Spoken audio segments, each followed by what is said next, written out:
Wheatstone सेतु। Wheatstone सेतु क्या है, कैसा ये दिखाई देता है, कैसा ये होता है, ये क्या काम आता है, किस सिद्धांत पर ये काम करता है, ये सारे समझने वाले हैं। ठीक है, व्हीटस्टोन सेतु का नाम क्यों व्हीटस्टोन सेतु पड़ा वो भी हम चर्चा करेंगे। तो आज का टॉपिक जो है हमारा वो व्हीटस्टोन सेतु है। हम शुरू करते हैं। व्हीटस्टोन सेतु जो होता है वो 4 प्रतिरोधकों, कितने प्रतिरोधकों, 4 प्रतिरोधकों से मिलकर के बना हुआ एक लूप होता है, एक बंद पथ होता है, एक बंद परिपथ होता है जिसमें 4 प्रतिरोध, कम से कम 4 प्रतिरोध लगे हुए, 4 प्रतिरोधक लगे हुए होते हैं। अब ये जो प्रतिरोधक हैं, ये चारों प्रतिरोधक मान लीजिए जैसे ये एक प्रतिरोधक है, ये दूसरा प्रतिरोधक है, ठीक है, ये तीसरा प्रतिरोधक है और ये चौथा प्रतिरोधक। ये चारों प्रतिरोधक मिलकर के जब एक बंद पथ का निर्माण करते हैं तो इसमें आपको 4 संधि बिंदु प्राप्त होते हैं। मान लीजिए पहला संधि बिंदु है ए, ये दूसरा है बी, ये तीसरा संधि बिंदु है सी और ये चौथा संधि बिंदु है डी। तो एकांतर क्रम में जो 2 संधि बिंदु होते हैं उनके मध्य एक सेल या बैटरी जुड़ी हुई होती है और अन्य एकांतर क्रम में जो 2 संधि बिंदु होते हैं उनके मध्य एक धारामापी यानी कि गैल्वेनोमीटर जुड़ा हुआ होता है। ठीक है, अब जैसे मान लीजिए ए, हमारे पास में एक संधि बिंदु हमने ले लिया, तो एकांतर क्रम में दूसरा लेना, यानी इसका निकटवर्ती जो संधि बिंदु उसको छोड़ करके अगला। तो इसके निकटवर्ती 2 संधि बिंदु, एक तो बी है और एक डी है, इनको छोड़ करके अगले पे चले जाओ यानी सी पर। तो ए और सी के बीच में क्या होगा, एक मान लीजिए बैटरी जुड़ी हुई है। जरूरी नहीं है ए और सी के बीच में बैटरी जुड़ी हो, ये भी हो सकता है ए और सी के बीच में धारामापी जुड़ा हो, और बचे हुए जो 2 संधि बिंदु हैं उनके बीच में एक धारामापी जुड़ा हुआ होता है। और ये धारामापी जो है, ये धारामापी की जगह एक कोई प्रतिरोध भी हो सकता है, तब भी ये व्हीटस्टोन सेतु ही कहलाएगा। अब देखो ये जो चित्र हमने बनाया है, कभी कभी क्या होता है, मैं पहले ही शुरुआत से इस बात को लेकर चलूंगा तो आपके लिए थोड़ा सा इजी रहेगा। जितने भी ये परिपथ आप देख रहे हैं उन सभी परिपथों में व्हीटस्टोन सेतु जहां पर भी आप पढ़ेंगे, जिस भी किताब में आप पढ़ेंगे, विद्यालय में आप पढ़ेंगे, कहीं आप कोचिंग जाते होंगे तो वहां पर भी आप पढ़ेंगे और इसी तरह का एक चित्र बनाया जाएगा। और जब ये बार बार आपके सामने चित्र आएगा तो आपके दिमाग में जम जाएगा कि व्हीटस्टोन सेतु ऐसा दिखता होगा। व्हीटस्टोन सेतु कतई ऐसा नहीं दिखता है। आप ये मत सोचना कि ऐसा कोई चौकोर 4 तार बंधे हुए दिखेंगे आपको कहीं पे, ऐसी कोई आकृति बनी हुई दिखेगी, नहीं। इसका जो कॉन्सेप्ट है उसको आप समझो। तो इसका कॉन्सेप्ट क्या है, इसमें 4 तार होने चाहिए, 4 प्रतिरोधक होने चाहिए। अब चाहे वो एक ही तार के 4 प्रतिरोधक बनाए गए हों या 4 अलग अलग तार के प्रतिरोधक बनाए गए। ये एक ही तार है, इसके 4 टुकड़े कर दिए, 2 टुकड़े कर दिए, 5 टुकड़े कर दिए, तो जितने टुकड़े कर दिए वो उतने प्रतिरोधक हो जाएंगे। ठीक है, या 4 अलग अलग प्रतिरोधक भी हो सकते हैं। और वो प्रतिरोधक ऐसे डिजाइन में जुड़े हुए हों ये जरूरी नहीं है, वो डिजाइन कैसी भी हो सकती है। जैसे उदाहरण के लिए मैं इसको मिटा रहा हूं और एक दूसरी डिजाइन बना रहा हूं, आप समझना इसको। अगर ये ऐसे जुड़े हुए हैं, सपोज एक प्रतिरोधक यूं जुड़ा हुआ है, एक यूं जुड़ा हुआ है, एक प्रतिरोधक यूं जुड़ा हुआ है और एक और यूं जुड़ा हुआ है।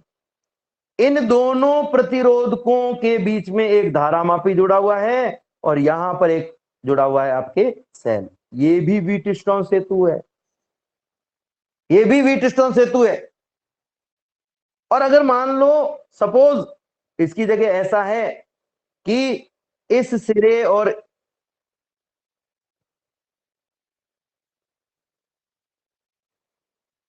इस सिरे के बीच में एक सेल जुड़ा हुआ है,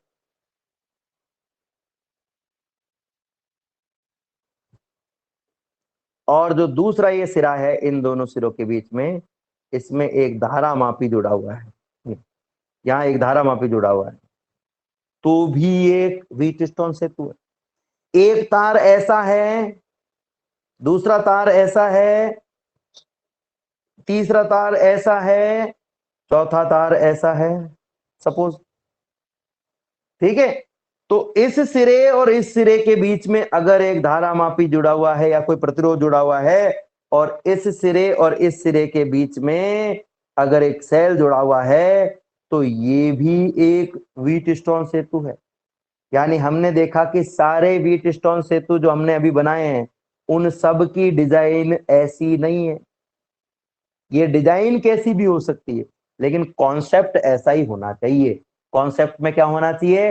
4 प्रतिरोध होने चाहिए जो चारों एक दूसरे के साथ में जुड़ करके बंद लूप का निर्माण कर रहे हो, और उन प्रतिरोधों के जुड़ाव से जो संधि बिंदु बन रहे हैं उनमें से कोई 2 एकांतर क्रम के संधि बिंदुओं के मध्य एक सेल या बैटरी जुड़ी हुई होनी चाहिए, और दूसरे 2 एकांतर क्रम के संधि बिंदुओं के मध्य कोई धारामापी या गैल्वेनोमीटर जुड़ा हुआ होना चाहिए या कोई प्रतिरोध जुड़ा हुआ होना। तब इसको हम कहेंगे व्हीटस्टोन सेतु। तब इसको हम क्या कहेंगे? व्हीटस्टोन सेतु कहेंगे। ये जो व्हीटस्टोन सेतु है इसका उपयोग किया जाता है किसी अज्ञात प्रतिरोधक का मान ज्ञात करने के लिए। अब आपको सोचो कि एक प्रतिरोधक है, उसका मान ज्ञात करना है।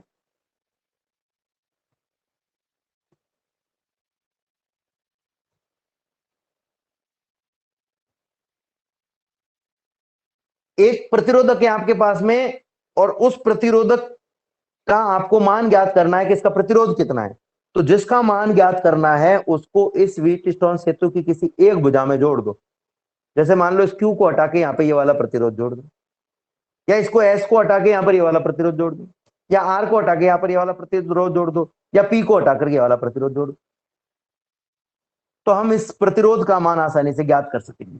मान लीजिए मैंने ऐसा किया कि जिस प्रतिरोध का मुझे मान ज्ञात करना था, जिस प्रतिरोधक का प्रतिरोध मुझे ज्ञात करना था, उसको मैंने इस DC भुजा में यानी CD भुजा में S नाम से जो प्रतिरोध जुड़ा हुआ है ये वही प्रतिरोध है जिसका मान ज्ञात हमें करना। ठीक है, ये जो सेतु का निर्माण है, सेतु क्या होता है? 2 चीजों को जोड़ने वाली जो चीज होती है उसको सेतु कहते हैं। तो इसमें आप देख रहे हो हर चीज आपस में जुड़ी हुई है, इसलिए एक सेतु की तरह काम कर रहा है। इन प्रतिरोधों के संधि बिंदु एक बैटरी के लिए सेतु का काम कर रहे हैं, धारामापी के लिए सेतु का काम कर रहे हैं, प्रतिरोधों के लिए सेतु का काम कर रहे हैं। और इसका निर्माण, इसकी जानकारी सबसे पहले हमें व्हीटस्टोन से प्राप्त हुई थी। व्हीटस्टोन नाम के वैज्ञानिक से प्राप्त हुई थी, इसलिए उनके सम्मान में इसका नाम व्हीटस्टोन सेतु रखा है। उन्होंने सबसे पहले इसका निर्माण किया था, सबसे पहले उन्होंने ही इसका निर्माण किया था,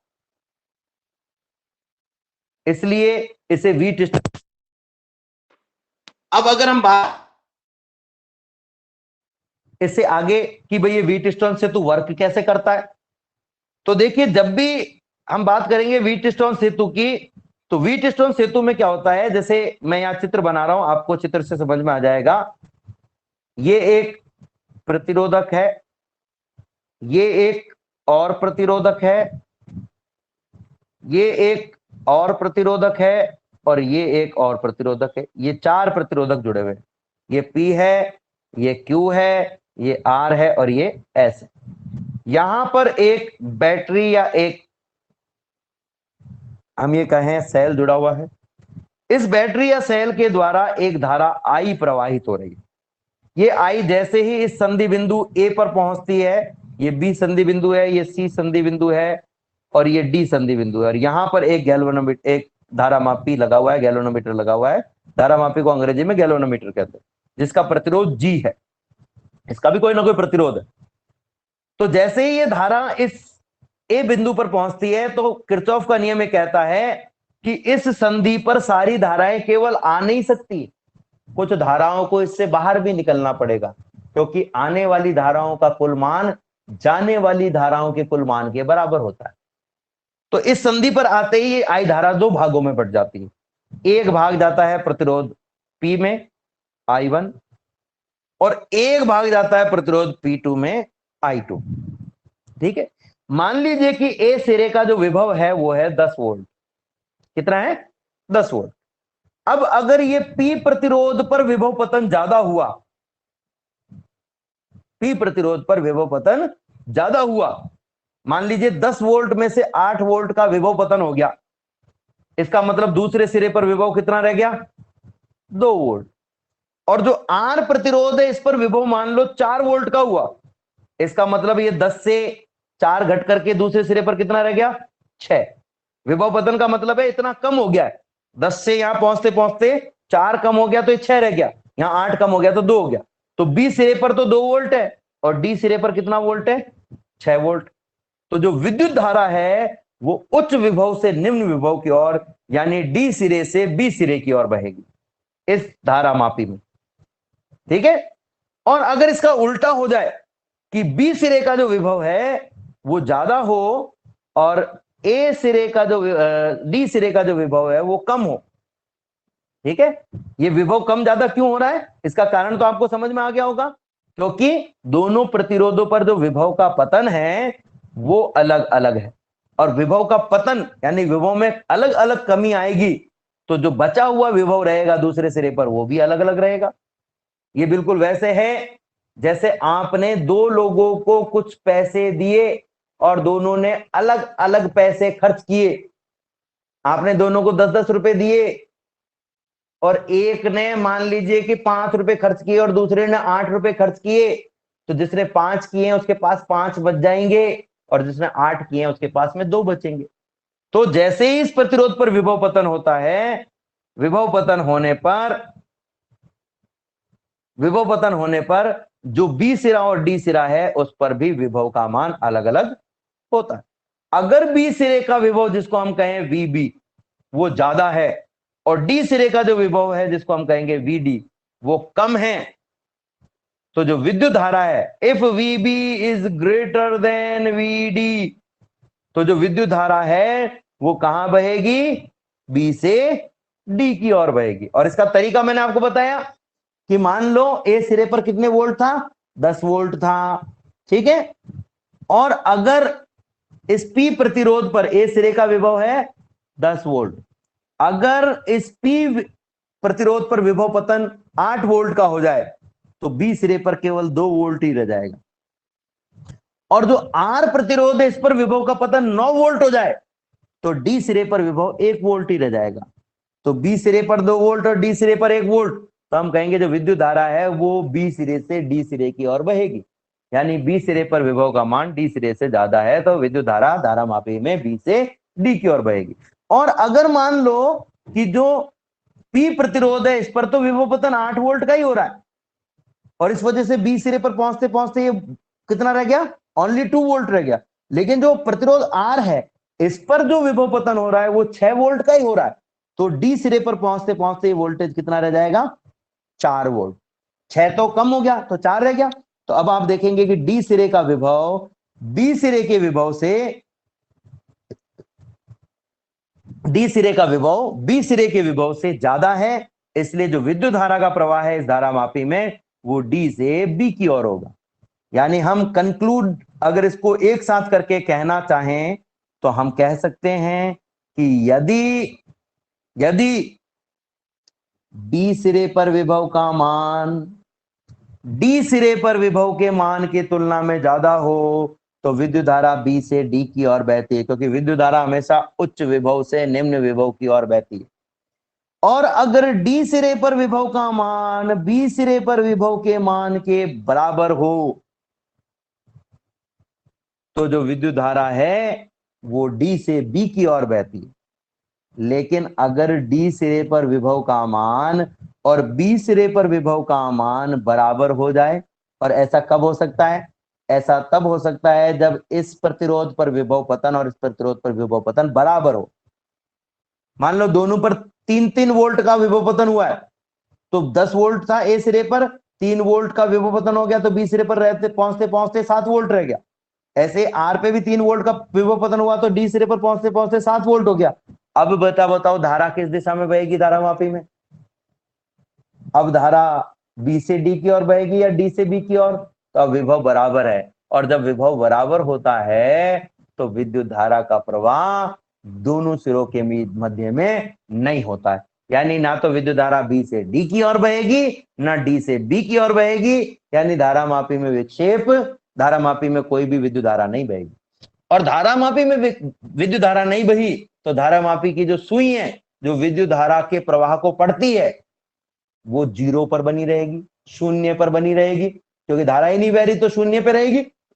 इस अवस्था को हम शून्य विक्षेप की अवस्था कहते हैं। इस अवस्था को हम क्या कहते हैं? शून्य विक्षेप की अवस्था। तो अब इसको हम दो तरीके से कहेंगे। पहला तरीका कि शून्य विक्षेप की अवस्था में, या सॉरी, जब बी और डी बिंदुओं पर यानी धारामापी के दोनों सिरों पर विभव का मान बराबर हो तो धारामापी में कोई भी विक्षेप नहीं आता, इसे शून्य विक्षेप की अवस्था कहते हैं। और दूसरा तरीका यह होगा कि शून्य विक्षेप की अवस्था में धारामापी से कोई विद्युत धारा का प्रवाह नहीं होता, कोई भी विद्युत धारा का प्रवाह नहीं होता। ठीक है। अब जब विद्युत धारा का प्रवाह होता, सपोज होता, मान लो होता तो क्या होता? जैसे मान लो धारा इस दिशा में बह रही है, ये है आई जी, ठीक है। तो ये आई वन आई इस सिरे पर, बी सिरे पर, और इसमें से आई जी चली गई, इस सिरे पर जो धारा है उसका मान है मान लो एक्स। तो हम कहेंगे बी सिरे पर किरचॉफ का नियम अगर हम लगाना चाहें तो किरचॉफ का नियम क्या कहता है? इस बी सिरे पर आने वाली धारा आई वन, ठीक है, और जाने वाली धारा कौन कौन सी? एक तो आई जी है और एक एक्स है, तो माइनस का आई जी और माइनस का एक्स बराबर आ गया जीरो। इस एक्स को दूसरी तरफ ले जाओ, दूसरी तरफ ले गए तो आपके पास में क्या आ जाएगा? एक्स बराबर आई वन माइनस आई जी, यानी एक्स का मान हो गया आपके पास में आई वन माइनस आई जी। ठीक है, ध्यान से समझना मेरी बात को। अब ये जो धारा है, ये आई जी धारा यहां से चली, इस डी बिंदु पर पहुंच गई, इस डी बिंदु पर पहुंच गई। तो डी बिंदु पर दो धाराएं तो आ रही है, एक तो आई टू आ रही है और एक आई जी आ रही है।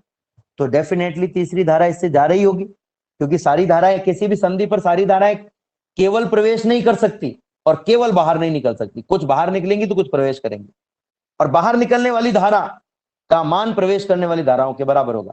अब मान लो ये बाहर निकलने वाली जो धारा है इसको मैं एक्स मान लेता हूं। अब तो हम कहेंगे भाई बाहर निकलने वाली धारा एक्स बराबर प्रवेश करने वाली धारा, प्रवेश करने वाली धारा एक तो आई टू है और एक आई जी है, तो एक्स बराबर हो जाएगा आई टू प्लस आई जी।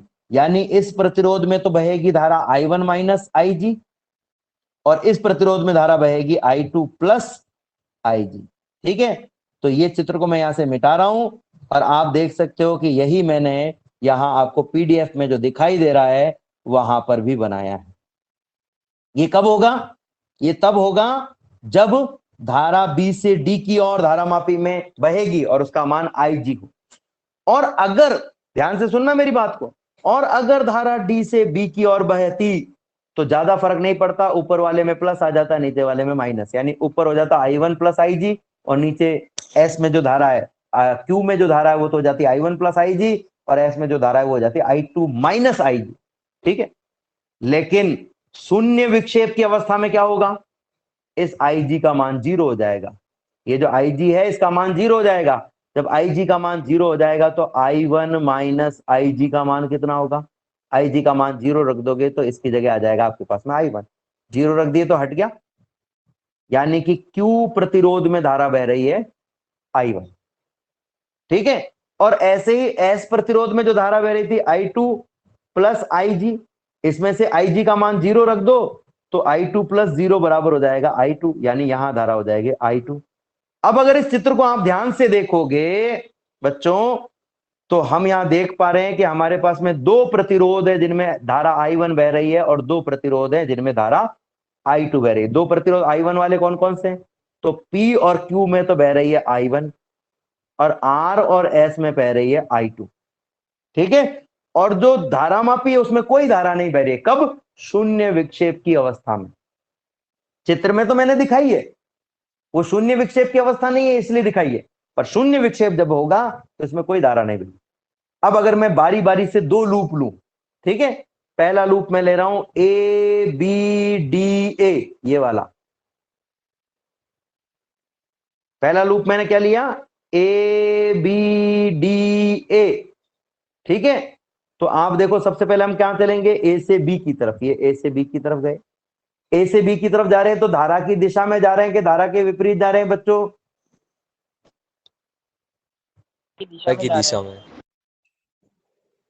धारा की दिशा में जा रहे हैं, और धारा की दिशा में जब भी जाते हैं तो विभव पतन को हम क्या लेते हैं? प्लस। धारा की दिशा में हमेशा हम प्लस में लेंगे, धारा की दिशा में प्लस में लेंगे, पक्का है? या माइनस में लेंगे? बताओ, देखो आपसे पूछते आपको याद आ जाएगा कि आपने पढ़ा है कि नहीं पढ़ा है। प्लस सर प्लस में लेंगे कि लेंगे। माइनस में लेंगे? प्लस में प्लस लेंगे या में। माइनस में लेंगे? लेंगे। प्लस में पक्का प्लस में है? लेंगे। देखो ये हमने यहाँ हाँ पर सर। पहले पढ़ा भी था, ये मैं आपको वापस से बता देता हूँ कि बंद परिपथ में विद्युत धारा की दिशा में चलने पर विभव पतन धनात्मक और विद्युत धारा के विपरीत चलने पर विभव पतन ऋणात्मक। तो मैंने ये प्रश्न क्यों पूछा कि प्लस में लेंगे क्या? इसलिए कि आपका जवाब होना चाहिए था कि सर अगर हम धारा की दिशा में चलने पर विभव पतन प्लस में लेंगे तो सेल में माइनस से प्लस सिरे पर चलने पर, माइनस से प्लस सिरे पर चलने पर, प्लस से माइनस और माइनस से प्लस दो अलग अलग सिरे आएंगे। माइनस से प्लस सिरे पर चलने पर हमें जो विद्युत वाहक बल है उसे कैसा लेना पड़ेगा? ऋणात्मक या धनात्मक? ऋणात्मक। ऋणात्मक लेना पड़ेगा। माइनस से प्लस पे चलने पर ऋणात्मक लेना पड़ेगा।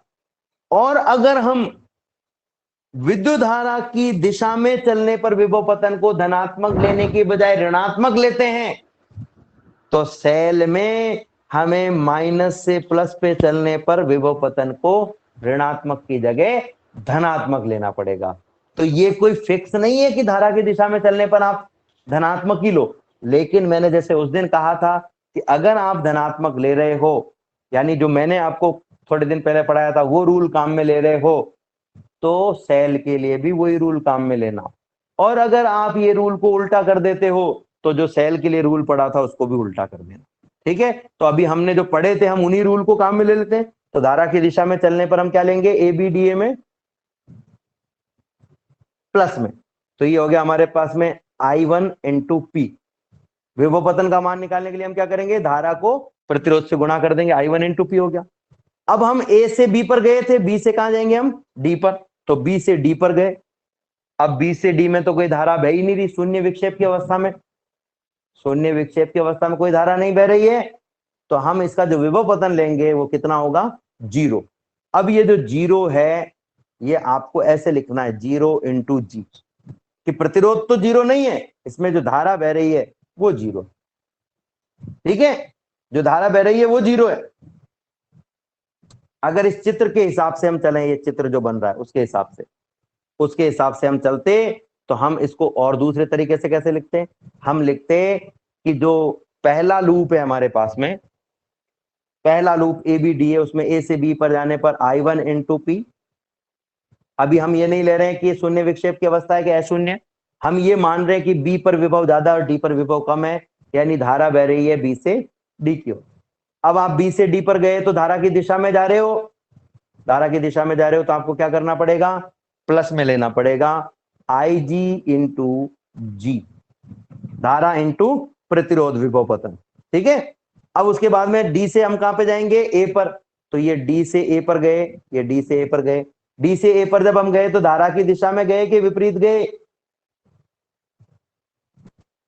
बताओ बच्चों, बताओ जल्दी देख के बताओ। धारा के विपरीत गए तो हमको माइनस में लेना पड़ेगा। धारा तो हो गई I2 और प्रतिरोध हो गया R, और इन सबका योग कितना आएगा? जीरो। अब हम क्या कहेंगे? शून्य विक्षेप की अवस्था में IG बराबर जीरो, तो IG का मान जीरो रख दो। IG का मान जीरो रखते ही ये बीच का पद क्या हो जाएगा? जीरो हो जाएगा। और मैं सिर्फ एक लाइन बचाने के लिए यहां पर उस पद को नहीं लिख रहा हूं। आप कैसे लिखोगे? आप इसको लिखोगे, पहले ये लिखोगे, फिर इसकी जगह जीरो लिखोगे, फिर -I2 इंटू आर लिखोगे बराबर जीरो, और फिर इस जीरो वाले पद को गायब करोगे। मैं डायरेक्ट ही गायब कर रहा हूं। ठीक है, तो हमारे पास में क्या आ जाएगा? चलो लिख ही देते, I1 into P plus I G की जगह आ गया zero into G minus I2 into R बराबर जीरो। ये I2 इंटू आर को दूसरी तरफ ले जाओ तो इधर तो आ जाएगा I1 इंटू पी और दूसरी तरफ आ जाएगा I2 इंटू आर। ठीक है, अब ये जो I1 है इसको इधर ले जाओ और R को इधर ले आओ, तो आपके पास में क्या आ जाएगा? देखो बच्चों, आपके पास में आ जाएगा, शून्य विक्षेप की अवस्था में निकाल रहे हैं, शून्य विक्षेप की अवस्था में आ जाएगा हमारे पास में P बटा R बराबर I2 upon I1। This is equation number 1।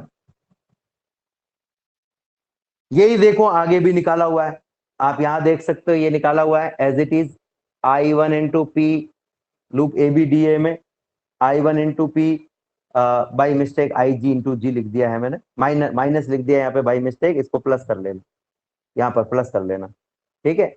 IG into G minus I2 into R बराबर 0, IG का मान 0 रख दो और I2 आर को दूसरी तरफ रख दो, तो I1 इंटू पी बराबर I2 इंटू आर आ जाएगा। Equation number 1। या तो जो मैंने वैसे वो लिखी इक्वेशन उसको इक्वेशन 1 मान लो, और चाहो तो इसको भी इक्वेशन 1 मान सकते हो, इससे कोई फर्क नहीं पड़ने वाला है, ठीक है। ये अपने पास में आ गया।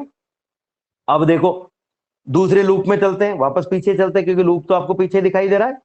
तो पहली इक्वेशन हमारे पास में क्या आई है, ये वाली इक्वेशन I1 इंटू पी बराबर I2 इंटू आर। चाहो तो इसको पहली इक्वेशन मान लो और चाहो तो इसको पहली इक्वेशन मान लो, कोई फर्क नहीं पड़ने वाला, इससे भी आ जाएगा और इससे भी आ जाएगा, तो हम इसी को मान लेते हैं, ये पहली इक्वेशन, ठीक है।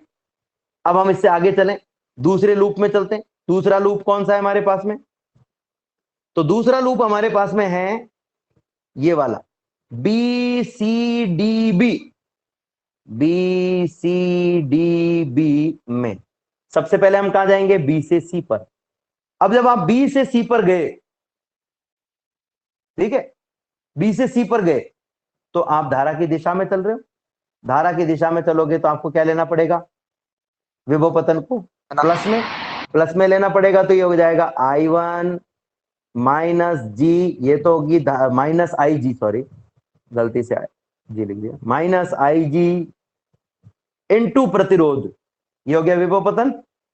अब फिर आप कहां जाओगे, C से D पर जाओगे, ये C से D पर गए तो धारा के विपरीत गए तो हमको लेना पड़ेगा माइनस विभव पतन के लिए क्या कहेंगे हम, धारा I2 प्लस IG इंटू प्रतिरोध S। और फिर जब हम D से B पर गए तो फिर से धारा के विपरीत गए, इसलिए फिर से माइनस में धारा IG इंटू प्रतिरोध G बराबर 0।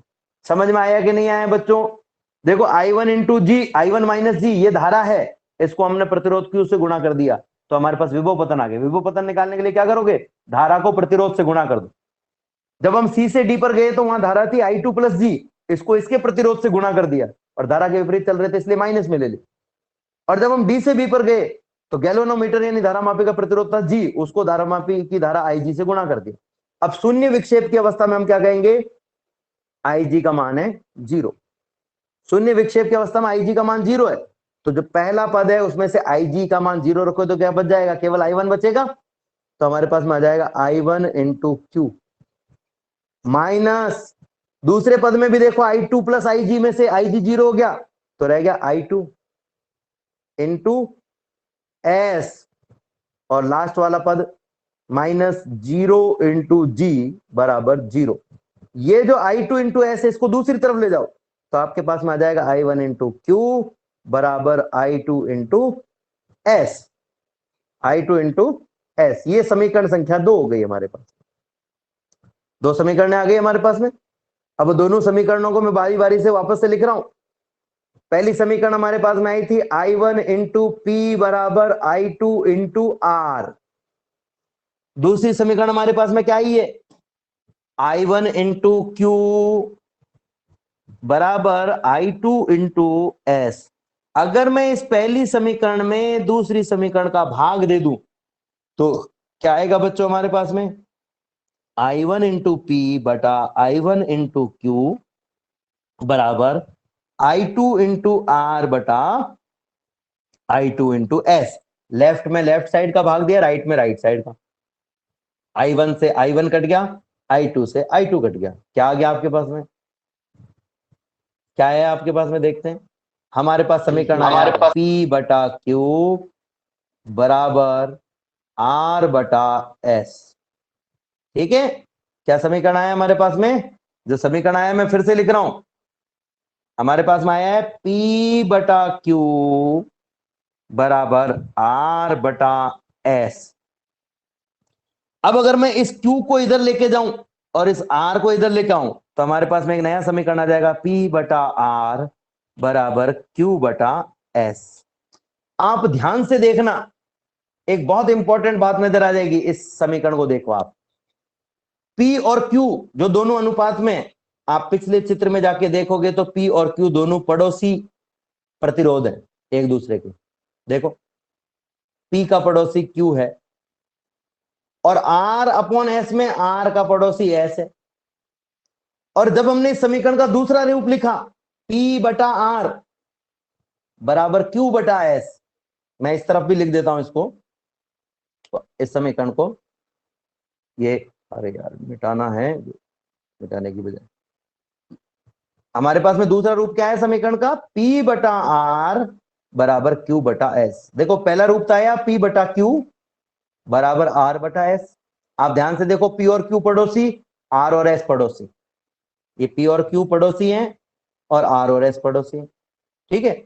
इसी प्रकार से अगर आप इस समीकरण को देखोगे तो P और R पड़ोसी हैं और Q और S पड़ोसी हैं। तो हम क्या कह सकते हैं कि अगर शून्य विक्षेप की अवस्था हो तो दो पड़ोसी प्रतिरोधकों का अनुपात अन्य दो पड़ोसी प्रतिरोधकों के अनुपात के बराबर होता है। क्या कहेंगे हम, शून्य विक्षेप की अवस्था में दो पड़ोसी प्रतिरोधकों का अनुपात अन्य दो पड़ोसी प्रतिरोधकों के अनुपात के बराबर होता है। अब आप कहीं से भी शुरू कर लो इसको, कोई कहेगा साहब मैं तो यहां से शुरू करूंगा Q से, तो Q का पड़ोसी लो कौन है, Q का पड़ोसी P है, तो S का पड़ोसी R है, तो हम कहेंगे Q बटा P बराबर S बटा R। ये भी सही हो सकता है। देखो P बटा Q बराबर R बटा S आया था, उल्टा कर दो तो ये समीकरण बन गया, ठीक है। ये कब होगा, शून्य विक्षेप की अवस्था में। अब परीक्षा में पड़ोसी शब्द लिखेंगे तो थोड़ा अजीब सा नहीं लगेगा, तो अपन इसको थोड़ा चेंज कर देंगे। हम परीक्षा में लिखेंगे कि दो व्हीटस्टोन सेतु के शून्य विक्षेप की अवस्था में दो निकटवर्ती प्रतिरोधकों के प्रतिरोधों का अनुपात अन्य दो निकटवर्ती प्रतिरोधकों के प्रतिरोधों के अनुपात के बराबर होता है। ये तो हुई याद करने की बात, लेकिन असली काम अभी रहा हुआ है हमारा। असली काम हमारा क्या था, हमें ये पता लगाना था कि इस प्रतिरोध S का मान कितना है। तो हमारे पास समीकरण क्या आया, P बटा Q बराबर R बटा S। इस S को इधर ले जाओ और इस P और Q को दूसरी तरफ ले आओ, तो देखो ये आ गया S इधर, इस तरफ R ऑलरेडी है, इस Q को जब ऊपर ले जाओगे तो ये अंश में चला जाएगा और P को इधर लाओगे तो ये हर में आ जाएगा, तो आ जाएगा Q बटा P। ये आ गया आपके पास में S का मान, S बराबर R Q अपॉन P। यानी S का मान पता लगाना है तो आपको R Q और P का मान पता होना चाहिए। यानी व्हीटस्टोन सेतु से किसी एक भुजा में लगे हुए अज्ञात प्रतिरोध का मान ज्ञात करना है तो अन्य तीन भुजाओं में लगे प्रतिरोधकों के मान हमें ज्ञात होने चाहिए। इस प्रकार से हम शून्य विक्षेप की अवस्था प्राप्त करके व्हीटस्टोन सेतु से अज्ञात प्रतिरोध का मान ज्ञात कर सकते हैं। ठीक है बच्चों, समझ में आया कि नहीं आया? Yes sir. चलो यस सर। अब देखो इसके बाद में हमें पढ़ना है व्हीटस्टोन सेतु के का जो सिद्धांत है इस पर आधारित अनुप्रयोग, ठीक है। लेकिन ये अनुप्रयोग हम आज नहीं पढ़ेंगे और कल भी हमारी क्लास नहीं होगी सुबह। मैंने कहा था हालांकि क्लास में कि कल यानी संडे को सुबह क्लास होगी, लेकिन कल क्लास नहीं होगी। क्यों नहीं होगी, उसका कारण ये है कि मुझे बहुत जरूरी काम से बाहर जाना है, इस वजह से बस में चलते चलते मैं क्लास नहीं ले सकता हूँ। जिस समय आपकी क्लास लेने का टाइम उस समय मैं बस में होऊंगा, तो चलते चलते बस में क्लास लूंगा तो बस वाले भी मुझे पागल समझेंगे, गली वाले समझते वही बहुत है ना। तो अब हमारी अगली क्लास होगी सोमवार को शाम को 7 बजे, ठीक है। जिन बच्चों ने क्विज कर ले में उसका स्क्रीनशॉट मुझे भेज दे में, ये वीडियो आपको डाल दिया जाएगा। तो कल आपका एक ही काम रहेगा, जिन बच्चों ने क्विज नहीं किया है पहला तो वो क्विज करेंगे, दूसरा जिन बच्चों ने क्विज कर लिया है वो बच्चे उस क्विज के दौरान उस क्विज के सॉल्यूशन का वीडियो आपको कल भेजा जाएगा, उस वीडियो को देख करके आपको वो क्विज अपनी कॉपी में सॉल्व करना है। और जो आज का वीडियो है उससे आपको आज का टॉपिक दोहरान करना है। ठीक है, धन्यवाद।